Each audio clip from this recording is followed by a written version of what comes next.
आज का पोयम है द गार्डन, इसका दूसरा नाम है थॉट इन द गार्डन। तो याद रखिए दोनों एक ही पोयम है, चाहे आप सिंपली द गार्डन बोल दीजिए या थॉट इन द गार्डन बोल दीजिए। इस पोयम को लिखा है एंड्रयू मार्वेल ने। और देखिए एंड्रयू मार्वेल ये मेटाफिजिकल पोएट हैं, तो इसका मतलब ये द गार्डन ये कैसी पोयम होगी, तो मेटाफिजिकल पोयम है, ठीक है। और इसके साथ में ये पोयम रोमांटिक है क्योंकि ये जो है नेचर के बारे में है, पूरी तरह से नेचर के बारे में है। और ये जो है दुनिया के जो मटेरियलिस्टिक चीज़ों से दूर की बात करते हैं, उससे हट के ये नेचर में इनको इनको ऐसा लगता है ना, एंड्रू मार्वेल को सारी चीज़ें नेचर में, सारा सुख जो है नेचर, नेचर ही स्वर्ग है, बाकी सब तो वो जो है जहन्नुम है, मतलब इनके अनुसार ऐसा है, ठीक है। और ये जो है ये पोयम द गार्डन पोयम, ये पोएट्स के एंड्रू मार्वेल के पर्सनल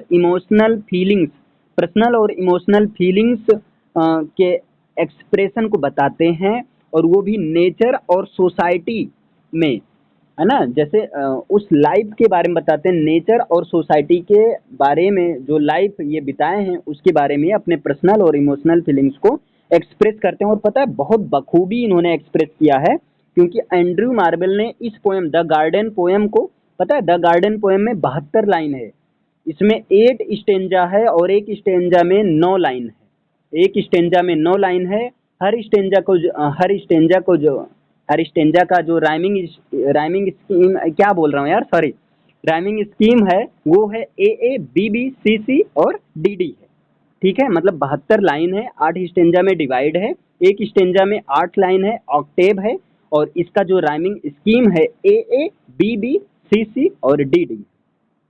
आगे देखिए ये क्लासिकल पोयम है क्योंकि क्लासिकल पोएट्री की ही तरह इसमें डिफरेंट टाइप के स्टेंजा, डिफरेंट टाइप के रिदम, राइम या जो है वर्ड चॉइस का यूज किया गया है, इसलिए इसको क्लासिकल पोएम भी कह सकते हैं।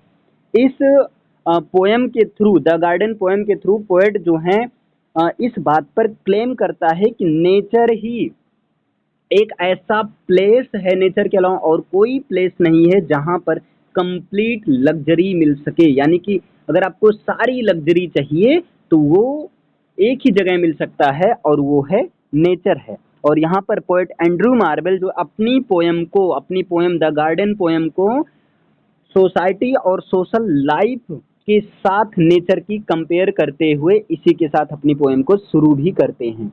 और Andrew marvel English metaphysical poet थे, ये सैटारिस्ट थे और जो है पॉलिटिशियन थे। और पता है एंड्रयू मार्वेल जॉन मिल्टन के बढ़िया अच्छे खासे क्लोज फ्रेंड थे।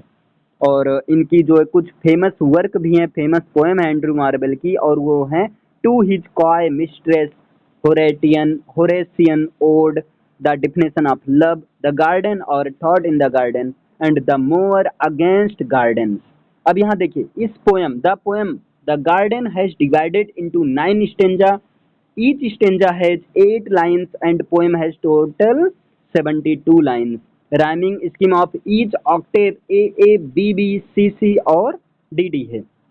इस पोएम की सेटिंग जो है, इस पोएम की सेटिंग कहाँ रखी गई है, तो एक जंगल में, इन अ गार्डन, एक गार्डन में रखी गई इसकी सेटिंग। और इस गार्डन को गार्डन ऑफ ईडन के भी रूप में रिफर किया जा सकता है, क्योंकि इस पोएम में डिफरेंट टाइप के बिब्लियोग्राफिकल रेफरेंस जो हैं गार्डन ऑफ ईडन से भी लिया गया है। और इस पोएम का थीम क्या है, तो nature, beauty, poetic imagination, spirituality है। और मार्वेल जो है मार्वेल यहाँ पर इस पोएम में मार्वेल जो है एक प्रीस्ट ऑफ नेचर के रूप में दिखाई देते हैं, ठीक है। और इस पोएम के 8th और 9th स्टेंजा में स्पीकर इस बात को बताते हैं, स्पीकर अपने आप की कंपेयर जो है उस अकेले एडम से करते हैं, जब गार्डन ऑफ ईडन में ईव को नहीं बनाया गया था, जब एडम अकेला रह रहा था, उस समय से ये कंपेयर करते हैं, ठीक है।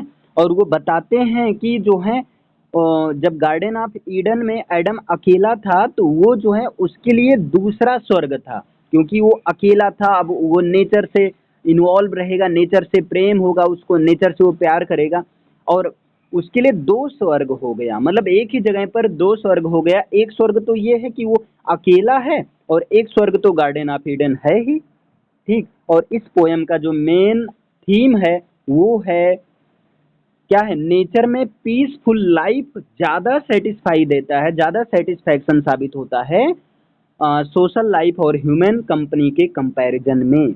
यही पोएम का जो है मेन थीम है। अब यहाँ पर देखिए द गार्डन, इस पोएम को एंड्रू मार्वेल ने लिखा। ये मेटाफिजिकल पोएम है और इस पोएम में थीम्स ऑफ नेचर, टाइम और ह्यूमन एक्सपीरियंस को एक्सप्लोर किया गया है। पोएम को इस तरीके से स्ट्रक्चर किया गया है कि जो है स्पीकर्स का जो गार्डन के प्रति मेडिटेशन है उस चीज़ को अच्छे से दिखाया गया है,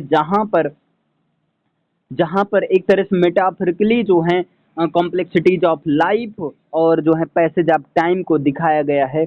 और इस पोएम का एक की स्ट्रेंथ ये है कि मार्वेल जो है विविड इमेजरी का यूज करते हैं ताकि जो है ब्यूटी और ट्रैंक्विलिटी के सेंस को इवोक कर सकें। स्पीकर जो है गार्डन को एक ऐसे प्लेस की तरह डिस्क्राइब करते हैं कि गार्डन जो है प्लेस ऑफ पीस और हार्मनी है। मतलब ये पीस और हार्मनी का एक प्लेस है, गार्डन है। और ये जो है ये गार्डन लस वेजिटेशन से भरा हुआ है, हरियाली से भरा हुआ है, कलरफुल फ्लावर से भरा हुआ है, मेलोडियस बर्ड सॉन्ग है, बर्ड डिफरेंट टाइप के अच्छे अच्छे सुनहरे मेलोडियस सॉन्ग गाते हैं। और ये इमेजरी जो है एक प्रकार से विविड प्रकार के सेंसरी एक्सपीरियंस को क्रिएट करते हैं रीडर के लिए। और वो ड्राइंग करते स्पीकर के कंटेम्पलेशन, मतलब नेचर का जो वंडर्स होता है वो स्पीकर के कंटेम्पलेशन में ड्रॉ हो जाता है। और आगे ये द गार्डन जो है इसको भी अप्रिसिएट कर सकते हैं क्योंकि इस पोएम में ह्यूमैनिटी और नेचुरल वर्ल्ड के बीच जो रिलेशनशिप है उस चीज़ को एक्सप्लोर किया गया है। तो इसके लिए इस पोएम को अप्रिसिएट किया जा सकता है। और स्पीकर जो हैं इस तरीके से इस पोएम को रिफ्लेक्ट करता है कि चीज़ें जो कि गार्डन में साइक्लिकल नेचर ऑफ लाइफ हैं, ये चीज़ें किस तरह से सीजन के अनुसार चेंज होती हैं, इनएविटेबल डिके होती हैं। गार्डन जो है एक मतलब ये दोनों सिंबल है, एक तो फ्लीटिंग ब्यूटी ऑफ यूथ का भी सिंबल है, ठीक है, और दूसरा number enduring legacy of memory and art का भी सिंबल है। ठीक है, मार्बल जो है पोएटिक डिवाइसेस का यूज करते हैं, पर्सोनिफिकेशन का यूज, एलिट्रेशन, मेटाफर का यूज करते हैं ताकि वो इस पोएम को ज़्यादा डेप्थ से समझा सकें और इस पोएम की कॉम्प्लेक्सिटी को रिमूव कर सकें। स्पीकर जो हैं नेचर को एक लिविंग ब्रीदिंग एंटिटी, एक जिंदा इंसान के रूप में पर्सोनिफाई करते हैं। और जो है क्योंकि दोनों नेचर और एक लिविंग ब्रीदिंग एंटिटी दोनों जो है नर्चर होती है और डिस्ट्रक्टिव होती है। और यहाँ पर वो जो है नेचुरल वर्ल्ड में जो इनहेरेंट की डुअलिटीज है उस चीज़ को हाईलाइट करते हैं। एलिट्रेशन का यूज, मेटाफर का यूज करने से ये लैंग्वेज की जो रिचनेस है, म्यूजिकलिटी है, इसको इन्हांस होता है। और जो है एक चूंकि ये जो है लिरिकल पोएम में लिखी गई है तो लिरिकल और इवोकेटिव इफेक्ट भी क्रिएट होता है। कंक्लूजन में बात किया जाए, द गार्डन एंड्रू मार्वेल ने लिखा, ये थॉट प्रोवोकिंग और कंटेम्पलेटिव पोएम है जो कि रीडर्स को इनवाइट करती है कि वो आए और जो है लाइफ के ब्यूटी और ट्रांसिएंस को जो है रिफ्लेक्ट कर सकें अपने ऊपर। और इस मतलब डिफरेंट टाइप के विविड इमेजरी और थीमेटिक डेप्थ और पोएटिक क्राफ्ट्समैनशिप के चलते ये पोएम जो है एक जो है ह्यूमैनिटी और नेचर के बीच इंटरकनेक्टेडनेस को एक्सप्लोर करने में एबल होती है। और साथ में पोएम जो आर्ट और मेमोरी के इंड्योरिंग पावर को भी एक्सप्लोर करती है।